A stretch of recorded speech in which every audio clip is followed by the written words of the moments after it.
Hello, yep, great and glorious, soon to be famous one day, NickDutch here yet again. Just want to talk to you about a particular phrase that I used to hear a hell of a lot from various people of different religious persuasions. And the phrase. People talk in phrase these days, okay? Just joking with you. The phrase is, the Lord shall provide. I suppose initially why I found this distasteful is because I had the idea rammed into my head when I was about 4 years old that I could go out in rags and preach the gospel and not have to worry about work because God would provide. However, that doesn't seem to make any sense in practical terms. And also I've heard this in later times in my life when I experimented with the Christian faith and I went to various churches and all the rest of it. I'd always hear the phrase, the Lord will provide. Naturally, with hindsight, which is the greatest form of wisdom that we humans have, the phrase is daft.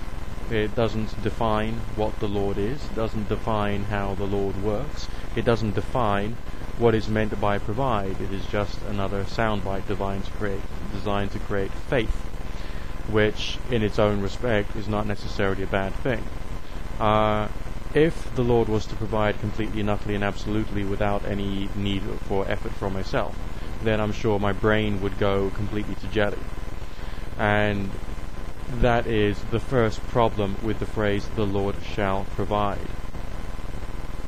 It can provide for people a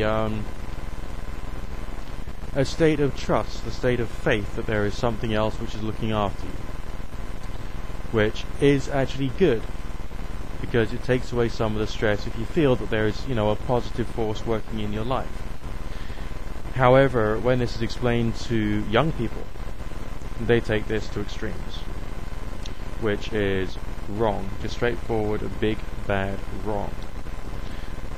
They then carry this misunderstanding long into their adult years. And indeed, some of my clients do say that they don't have to worry about everything because the Lord provides.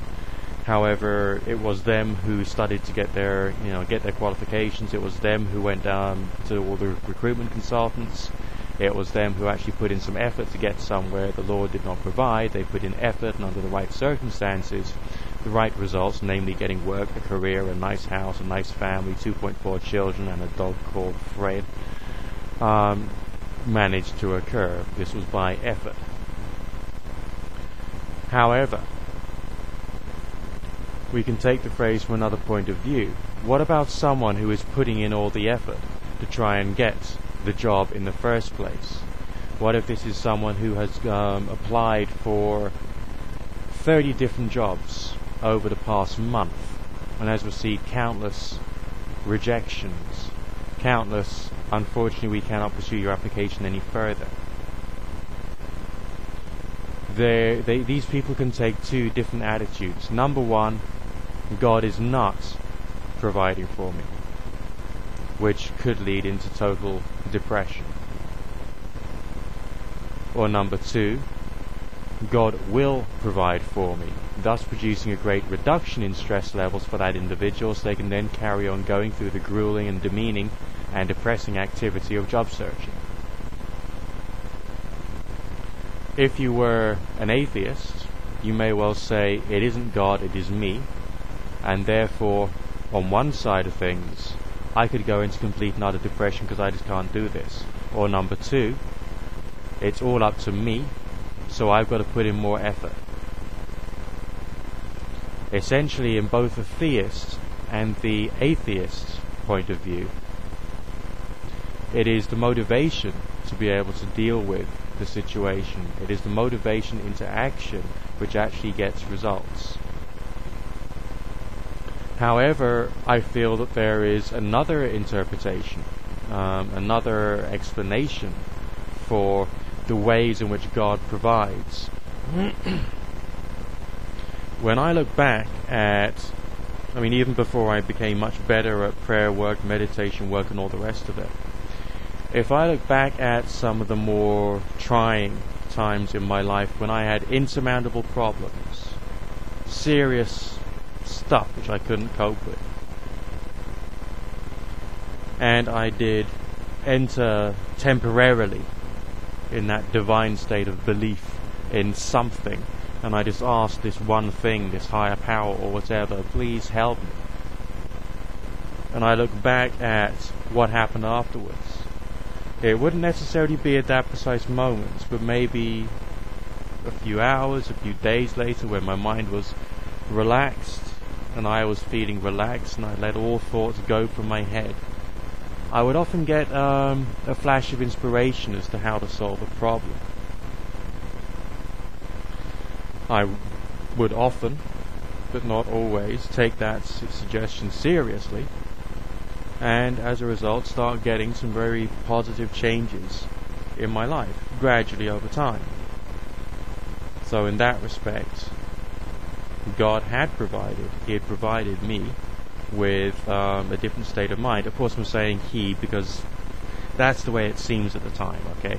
It doesn't mean to say that either God does exist or God doesn't exist. It's just a certain action that happens and a particular result appeared to happen.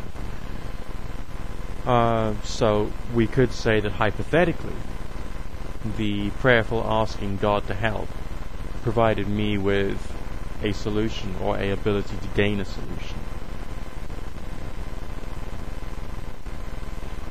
So, does God provide? Well, if God exists, and if God was that thing that I was contacting during that moment of desperation and prayer, and if that was God that was replying to me, and if God does operate in that particular way, then the answer would be yes.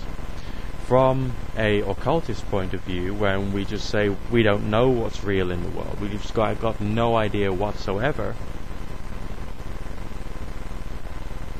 we could say that an activity occurred, namely me being in this particular focused, prayerful, reverent state of, oh my God, please help, affected either my mind or something else in the universe, which then had a result.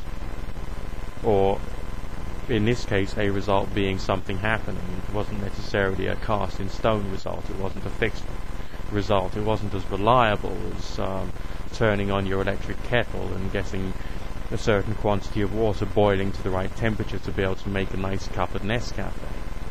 But it is a form of result that you could say is theoretically connected to the possible cause of the actual action.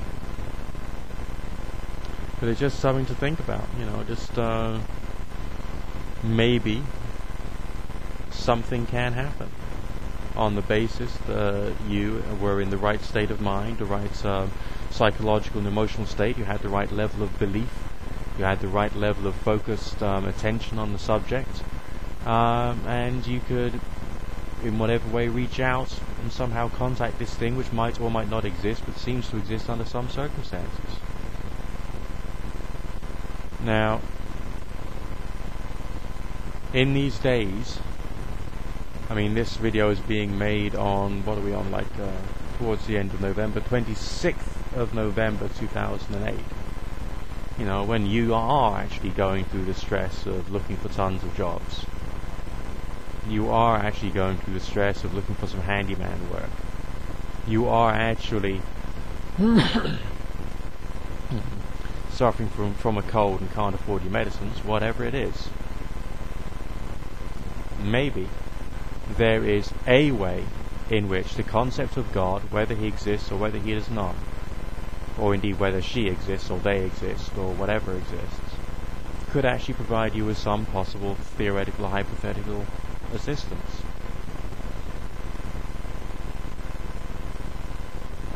Okay, well that's a possible message of hope from NickDutch. Good fortune, God bless, look after yourself, speak to you again soon, and